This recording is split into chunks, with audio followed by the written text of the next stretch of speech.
Hello students, आज की नई क्लास में आपका स्वागत है। जैसा कि आप देख ही रहे हैं, आज के क्लास का टॉपिक आपको क्लियर ही हो गया होगा। लास्ट वीडियो को ही हम कंटिन्यू करते हैं। लास्ट जो हमारा वीडियो था उसमें हमने क्लास 10 का चैप्टर 8 जो है वो स्टार्ट किया था।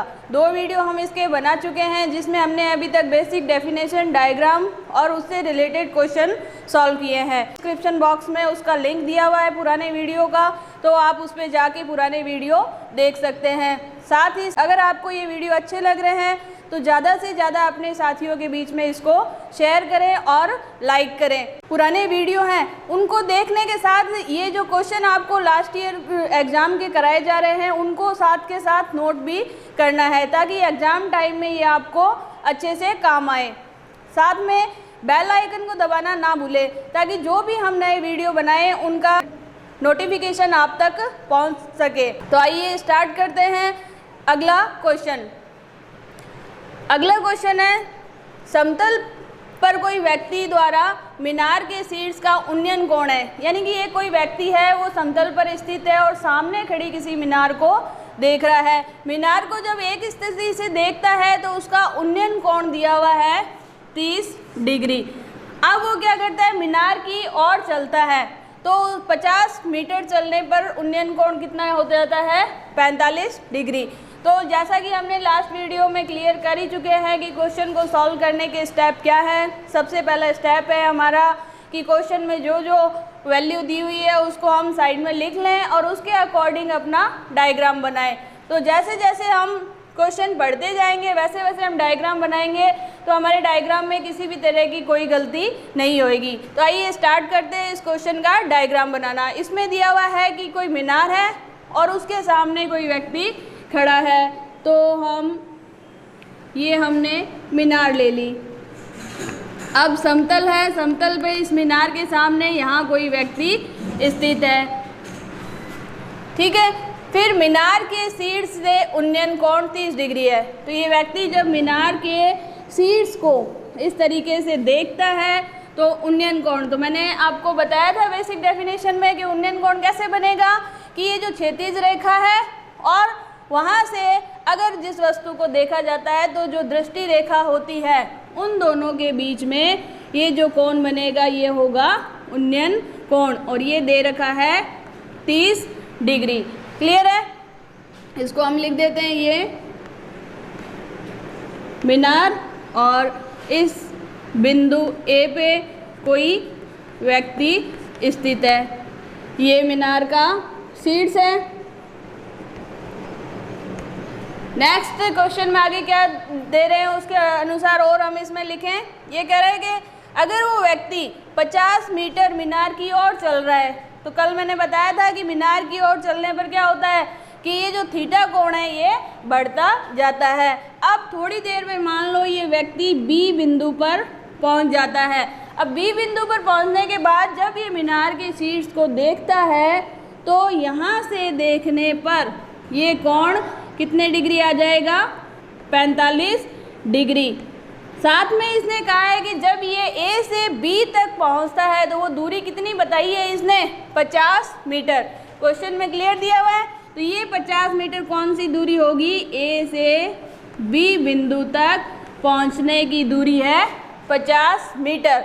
अब आगे क्या करना है, अब हमें ये दर्शाना है कि मीनार की ऊंचाई जो है, यानी कि ऊंचाई दी हुई है, हमें ये सिर्फ इसको सिद्ध करना है कि क्या ये ऊंचाई यही आएगी। तो मीनार की ऊंचाई आनी चाहिए 25 ब्रैकेट में √3 + 1।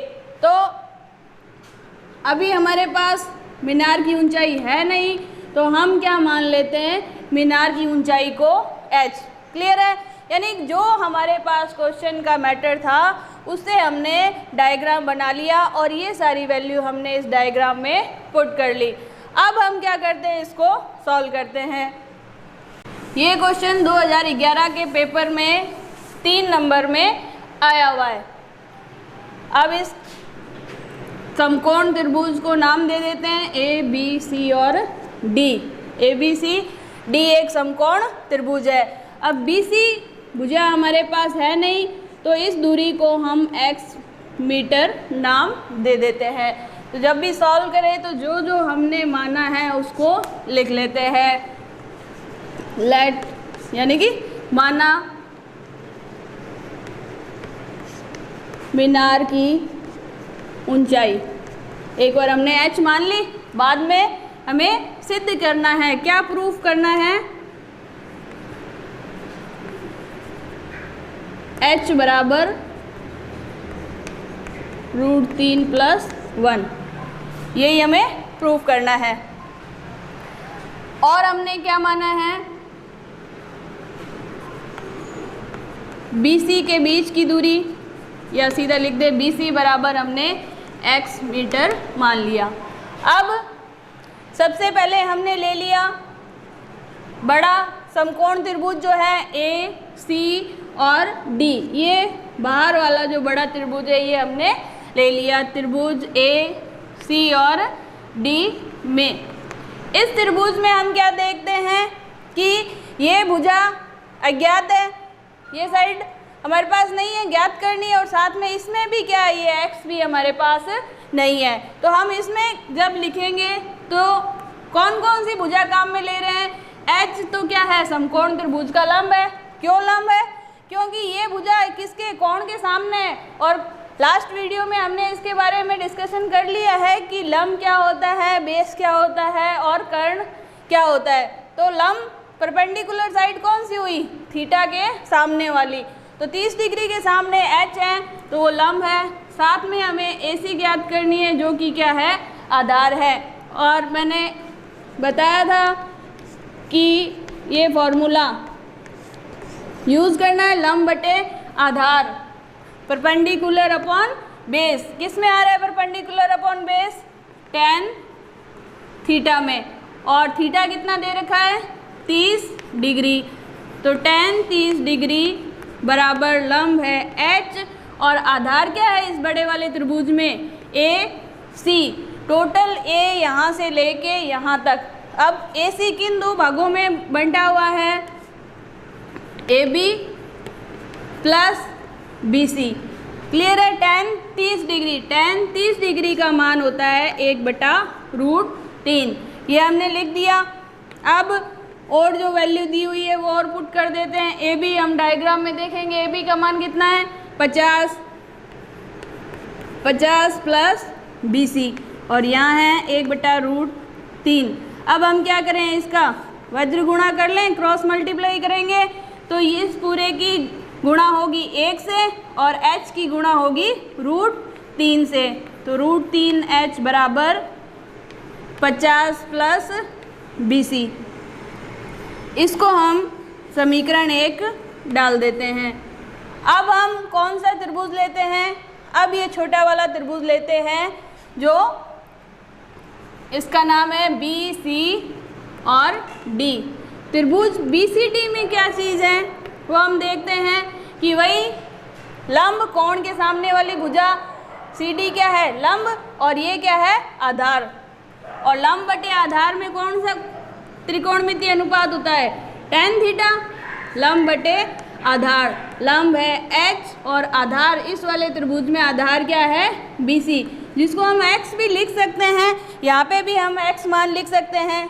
चाहे तो अगली जो है हमारे पास √3h बराबर 50 प्लस x, इसको हम समीकरण 1 दे देते हैं।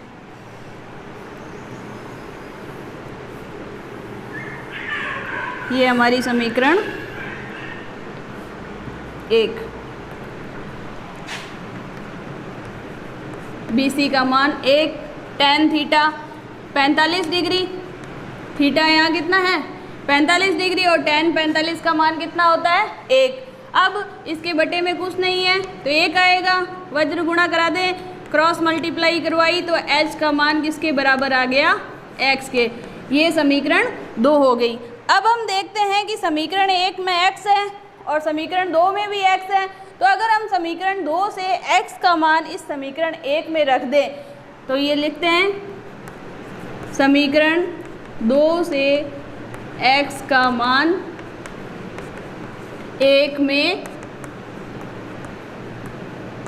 रखने पर तो हमने ये मान इस x की जगह रखना है। तो समीकरण ए क्या है, √3h बराबर 50 प्लस x है, इस x की जगह मैं ये क्या लिख दूँ, h। ऐसा क्यों कर रहे हैं हम, ताकि ये h दोनों एक तरफ आ जाएंगे, दोनों तरफ h हो गए तो इनका पक्षांतरण करके हम क्या करेंगे, एक तरफ ले आएंगे, क्योंकि जो अननोन वैल्यू होती है उसको हम लेफ्ट हैंड साइड में ले आते हैं और नॉन जो वैल्यू होती है उसको राइट हैंड साइड में रखते हैं। √3h यहाँ पहले से है, ये h प्लस का है, इधर आएगा तो माइनस का, बराबर में हमारे पास 50 शेष रहे। अब दोनों में क्या देख रहे हैं हम, h कॉमन आ रहा है तो पीछे क्या बचेगा, ये h बाहर जा चुका है तो पीछे क्या बचा, ये h बाहर गया, पीछे बचा √3 माइनस का माइनस, ये h बाहर जा चुका है ब्रैकेट के बाहर, तो यहाँ क्या बचेगा 1 बराबर में 50। अब हमें सिर्फ h की वैल्यू कैलकुलेट करनी है, तो h के अलावा जो भी मान है उसको हम क्या करेंगे, उधर पक्षांतरण कर देंगे। तो h बराबर 50 बटे में ये पूरा ब्रैकेट कहाँ चला जाएगा, भाग में, क्योंकि यहाँ h के साथ क्या है, गुणा में। तो h बराबर 50 बटे में √3 माइनस 1। अब हम देखते हैं कि अभी तक हमें जो सिद्ध करना था वैसी हमारी वैल्यू नहीं आई, हमें ये प्रूफ करना था, लेकिन अभी तक हमारे पास ये वैल्यू नहीं आई है, ये मान आया। तो इसको अगर हम उसके जैसा बनाए तो हमें क्या करना पड़ेगा, इस हर का परमेयीकरण करना पड़ेगा, रैशनलाइजेशन करना है हमें। तो हम यहाँ लिखते हैं इसके बाद से h बराबर 50 बटे √3 माइनस 1। रैशनलाइजेशन के लिए क्या करना होगा, इसके अपोजिट चिन्ह का मल्टीप्लाई कराना पड़ेगा, √3 प्लस 1, यानी कि हर के परमेयीकरण के लिए ये जो संख्या है, संख्या तो यही रहेगी, चिन्ह विपरीत हो जाएगा, उसका अंश और हर में हमें गुणा करवानी है। 9th में हमने ये सीखा ही था, ऊपर गुणा करवाएंगे तो 50 के साथ √3 प्लस 1 ब्रैकेट है जैसे कि जैसे आ जाएगा। अब हम देखते हैं कि यहाँ क्या हो रहा है, एक बार प्लस में है और एक बार माइनस में, तो a माइनस बी, फिर दूसरे ब्रैकेट में a प्लस बी, तो हमारा कौन सा फॉर्मूला लगा, a² माइनस b² का फॉर्मूला लगा। तो √3 का स्क्वायर माइनस 1 का स्क्वायर, √3 का स्क्वायर जब करेंगे तो रूट हट जाएगा स्क्वायर की वजह से, अंश को हम सेम लिख देते हैं। जैसे ही √3 का स्क्वायर आया 3 माइनस 1, 3 में से 1 घटा तो क्या आएगा 2, तो हम यहाँ लिखते हैं 50 √3 प्लस 1 बटे 2, 3 में से 1 घटा दिया हमने, क्या बचा 2।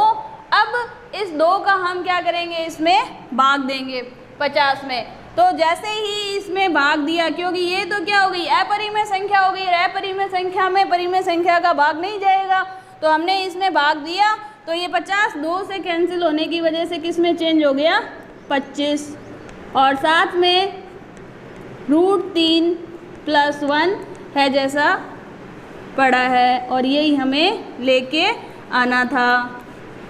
तो हमारे पास h की ये सारी वैल्यू किसकी चल रही थी, हमारे पास h की वैल्यू चल रही थी। तो h का मान क्या आ गया 25 ब्रैकेट में √3 प्लस 1, यही हमें सिद्ध करना था, हेंस प्रूव्ड। नेक्स्ट जो क्वेश्चन है वो 2013 के सप्लीमेंट्री एग्जाम में आया हुआ है।